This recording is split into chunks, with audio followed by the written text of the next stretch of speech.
All right, if you're a developer on AWS, or maybe you're cramming for that Developer Associate exam, then listen up.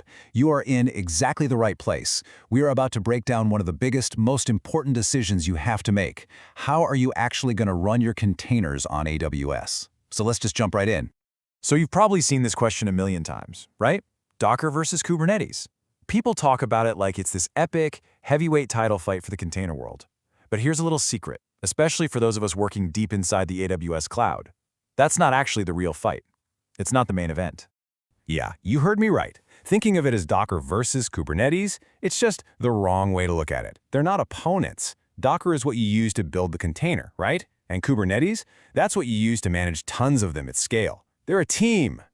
So the real choice, the big strategic decision you have to make when you're on AWS, is between its two powerhouse container orchestration services, Amazon ECS and Amazon EKS.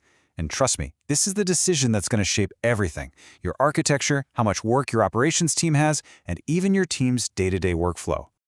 Okay, so here's how we're going to break this all down. First, we'll talk about the real container question you should be asking. Then we'll meet our two main contenders, the orchestrators, and see what they run on. After that, and this is super important, we're going to get into the core trade-offs, which is just packed with stuff you'll see on the exam. And finally, we'll wrap it all up with a simple framework to help you decide. So we've got Docker, right? It neatly packages up our app into a little container. But what happens when you need to run like hundreds, maybe even thousands of these things in production? You can't just do that by hand. That's where an orchestrator comes in. Think of it like a conductor for an orchestra. Its job is to manage this whole complex dance of deploying, scaling, networking, and even fixing things when they break. And on AWS, this whole idea of orchestration really boils down to two different philosophies. So let's meet the two big players. First up, we have Amazon ECS. That's the Elastic Container Service. Think of this as the AWS native approach. It's AWS's own system, built from the ground up to fit perfectly with everything else in the ecosystem, like IAM and CloudWatch. Now, for you exam takers, two things to burn into your memory. ECS is all about simplicity, and its control plane is totally free. And then, on the other side of the coin, you've got Amazon EKS. This is AWS's managed service for running standard open-source Kubernetes. And that word, standard, is the key here. It means if you've got a developer who's migrating an app and they want to use all their existing native Kubernetes tools, like kubectl or Helm charts, then EKS is a no-brainer. It's the right choice. It gives you portability and plugs you into that huge open-source world of the CNCF. Okay, but picking your orchestrator, that's only half the battle. The next big decision you have to make is about your compute layer. I mean, where are your containers actually going to run? And you've got two main choices here. And seriously, this comes up on the exam all the time. First, there's the EC2 launch type. With this, you're in charge. You provision a cluster of EC2 instances, you manage them, you patch them, you have total control, but also all the responsibility. Then there's Fargate. And Fargate is serverless. You just tell it what your container needs, and AWS deals with all the servers underneath. So, and this is a direct exam tip, if a question asks how to deploy a container without managing any EC2 servers, the answer is Fargate, every single time. And this really gets to the core of why Fargate is so cool, right? You don't manage any infrastructure. Which, by the way, leads to another super common exam question about something called the ECS container agent. See, if you're using the EC2 launch type, you own the servers. So you need this little agent running on them so they can talk to the ECS mothership. But with Fargate, well, AWS manages that whole layer for you. So is the agent required? Nope, not for you to worry about. It's all handled behind the curtain. Okay, get ready, because this next section is pure gold, especially if you're studying for that DVA CO2 exam. We're about to unpack some of the most common ECS concepts that you are definitely going to be tested on. And these concepts really show you the trade-offs you're making. So let's start with a fundamental piece of ECS, the task definition. Just think of it as the blueprint for your application. It's basically a JSON file where you spell out everything ECS needs to know to run your container, or maybe multiple containers. And for the exam, here's the key comparison. If a question asks what a task definition is like, the answer is a docker compose.yml file. It does pretty much the same job. Okay, another crucial distinction you got to know is task versus service. A task, that's just a single running copy of your task definition. It's a one-off. But what happens if that task crashes? Well, that's where a service comes into play.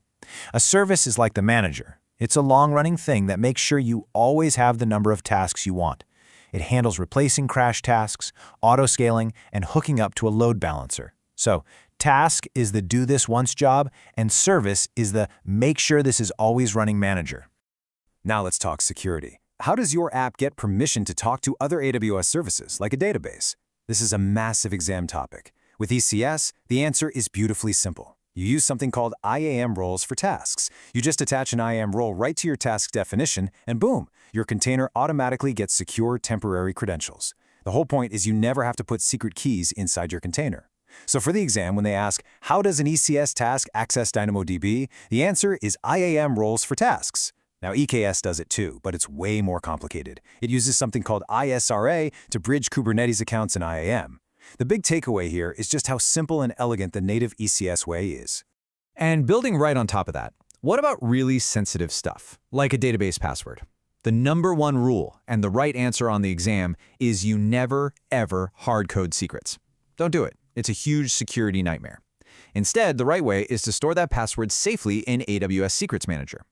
Then, inside your task definition, you just point to it. You just reference the secret. ECS does all the heavy lifting, securely grabbing that password when the container starts and injecting it as an environment variable. Okay, networking can get a little hairy. Here's a classic problem. You want to run multiple copies of your web server on the same machine, but they all want to use port 80. How does that work? Well, ECS has a brilliant solution called AWS VPC networking mode. What this does is it gives every single task its very own network interface, an ENI with its own private IP address. Problem solved. No more port conflicts. It's super clean. Now, EKS does something similar with a CNI plugin, but for the ECS exam, AWS VPC mode is the magic you need to know. All right, what about storage? Fargate tasks, by their nature, are temporary. When they stop, any data inside is gone. So what do you do if you need a file system that sticks around? One that can even be shared by multiple containers at the same time? This is another classic exam question. And the answer, the only native service that does this for Fargate, is Amazon EFS, the Elastic File System. You just define it as a volume in your task definition, and ECS mounts it right into your containers for you. Okay, let's talk troubleshooting. You've been here, right? You deploy your new container, it starts up, and then it immediately dies. It's so frustrating. So, what's the very first place you should look to find out what on earth is going wrong? The answer is always Amazon CloudWatch logs. Because ECS is so tightly integrated with the rest of AWS, it automatically captures all the logs from your container and sends them straight to CloudWatch. If your app is crashing, the reason why, that vital error message is going to be sitting right there in those logs. So for the exam, remember, ECS task failing, go to CloudWatch. All right, we've gone through a ton of detail here, so let's zoom out a bit and pull all of this together into a really simple framework that'll help you make the right call for your own projects. I absolutely love this 2x2 matrix because it just makes everything so clear. Look, on one axis, you've got your compute choice, serverless Fargate or server-based EC2. On the other axis, you've got your orchestrator, AWS native ECS or Kubernetes standard EKS. That gives you 4 clear options. Up in the top left, ECS on Fargate, that's the simplest, easiest path. Down on the bottom right, EKS on EC2, that's where you get maximum power and control. And the other 2 are great options that live somewhere in the middle. So let's boil it down even more with a final cheat sheet. When should you choose ECS? Pick ECS if your team is all in on AWS. You want things to be simple, and you want to move fast, especially if you don't have a bunch of Kubernetes experts on staff. When should you choose EKS? Pick EKS if you need to run on multiple clouds, if you're already using Kubernetes tools, or if you're building something super complex that can really benefit from that huge open source ecosystem. And really, that's what it all comes down to. It's a fundamental trade-off between simplicity and portability. Are you going to optimize for that super tight, seamless integration you get with ECS and the AWS ecosystem? Or do you need the power, flexibility, and portability that comes with the open source Kubernetes standard in EKS? If you can answer that one question for your project, you'll know exactly which path to take. Thanks so much for joining me.